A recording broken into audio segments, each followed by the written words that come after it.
Assalamualaikum warahmatullahi wabarakatuh. Perkenalkan, nama saya Diva Afiza dengan NIM 2515401021 dari Prodi D3 Kebidanan kelas 1A. Di sini saya akan menjelaskan tentang sistem reproduksi.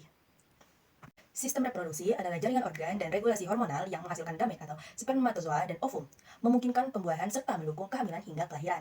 Pada laki-laki berpusat di testis dan saluran reproduksi pada perempuan di ovarium. Tuba folavi, uterus, dan vagina semuanya dikendalikan poros hipotalamus, hipofisis, dan gonad. Kehamilan atau konsepsi hanya bisa terjadi jika spermatozoa normal yang berasal dari testis sehat membuahi ovum normal yang berasal dari ovarium yang sehat pula. Reproduksi wanita tersusun atas genitalia eksternal, genitalia internal, dan panggul, serta ditunjang oleh payudara sebagai organ seks aksesori.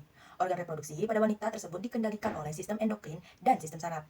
Seluruh organ pada sistem reproduksi mengalami perubahan selama siklus reproduksi atau hamil, bersalin, dan nifas. Genitalia eksternal wanita yaitu mons pubis atau mons veneris, labia mayora, labia minora, klitoris, vestibulum, bulum veltibul, kelenjar scans, kelenjar Bartolini, introitus vagina, dan himen perineum. Mons pubis atau mons veneris. Bagian yang menonjol di atas simfisis dan ditutupi rambut pada wanita setelah pubertas. Daerah ini sebagai bantalan karena mengandung banyak jaringan lemak. Labia mayora, organ ini merupakan dua lipatan pembulat besar, terdapat pada sisi kiri dan kanan. Daerah ini mengandung banyak jaringan lemak dan kelenjar keringat dan kelenjar bau.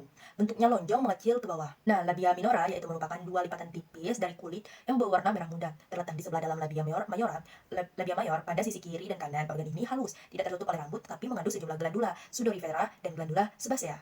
Klitoris, analog dengan penis, merupakan bangunan kecil yang sangat sensitif dan erektil, yang juga disebut tunggul erektil.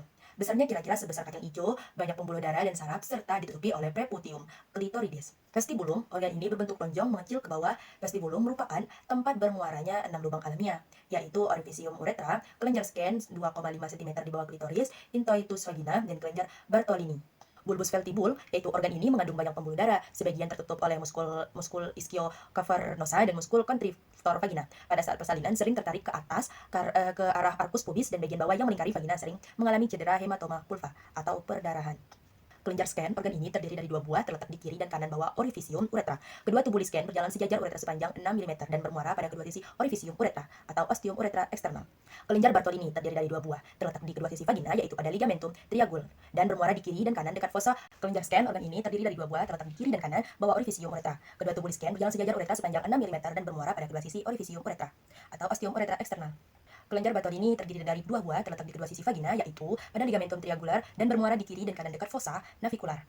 Salurannya kecil dan panjang sehingga mudah mengalami infeksi. Kelenjar ini terdiri dari glandula resmosa, menyekresi mukus yang berfungsi sebagai lubrikan saat melakukan hubungan seksual dan mempertahankan genitalia eksternal tetap lembab. Introitus vagina dan himen. Introitus vagina yaitu menempati 2/3 bagian bawah vertibulum, ditutupi oleh labia minora. Pada Virgo ditutupi himen. Himen merupakan suatu membran tipis berlubang yang dapat dilalui oleh darah saat menstruasi. Eksternal.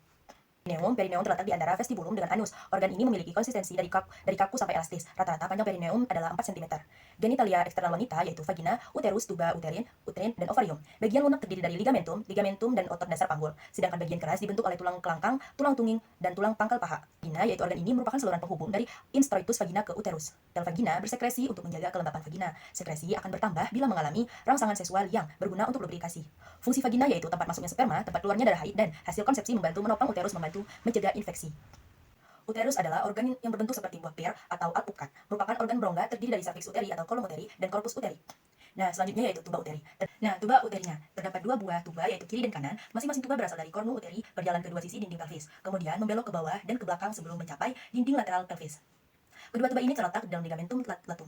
Nah, selanjutnya yaitu ovarium. Ovarium merupakan organ yang kecil berbentuk seperti buah kenari, berwarna putih dan permukaannya bergerigi. Corpus luteum adalah jaringan parut yang berbentuk setelah folikel pecah. Dengan demikian, korteks merupakan bagian fungsional pada ovarium. Hubungan ovarium dan gonadotropin.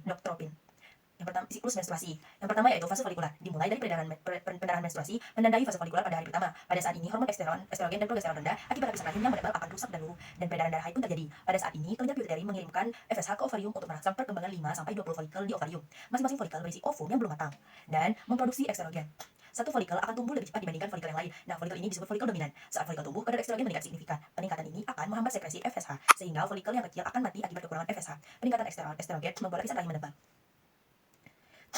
Nah, selanjutnya yaitu fase ovulasi. Fase ovulasi ditandai dengan adanya peningkatan hormon LH, sehingga salah satu folikel yang menonjol untuk terbuka dan melepaskan ovum menuju tuba Fallopi dan memulai perjalanan menuju rahim. Ovulasi biasa terjadi 16-32 jam setelah dimulainya lonjakan sekitar hari ke-14 sirkulasi menstruasi. Selama masa ini, kadar FSH dan LH menurun. Nah, selanjutnya yang ketiga yaitu fase luteal. Folikel yang pecah akan menutup dan melepaskan ovum dan berbentuk corpus luteum yang menghasilkan estrogen dan progesteron, menyebabkan lapisan rahim semakin menebal. Jika ovum dibuahi progesteron, akan mendukung kehamilan. Yang terakhir yaitu fase menstruasi. Jika tidak terjadi pembuahan, korpus luteum akan rusak antara 9 sampai 11 hari setelah ovulasi. Hal ini mengakibatkan penurunan kadar estrogen dan progesteron, sehingga lapisan dinding rahim yang tebal dan kaya akan pembuluh darah akan menurun dan terjadilah pendarahan menstruasi. Nah, selanjutnya yaitu sistem reproduksi pria.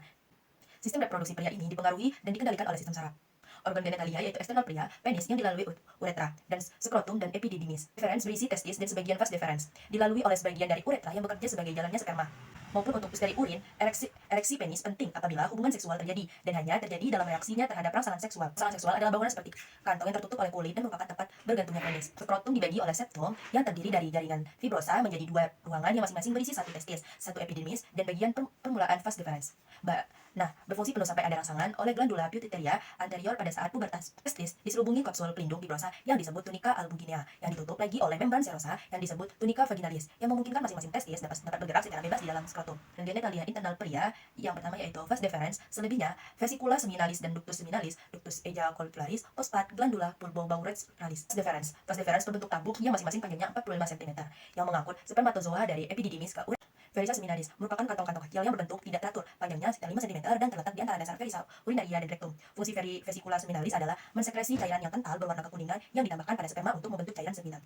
Ductus ejaculatorius dibentuk dari persatuan vas deferens dengan ductus seminalis. Ductus ejaculatorius berjalan melewati proses prostat dan bertemu dengan uretra, menghubungkan vasa deferens dia dengan uretra, mengelilingi bagian atas uretra dan terletak dalam hubungan langsung dengan cervix vesical urinaria. Prostat tersusun atas jaringan kelenjar dan serabut-serabut otot involunter dan berada dalam kapsul fibrosa. Jaringan otot prostat berfungsi untuk membantu dan dalam ejakulasi.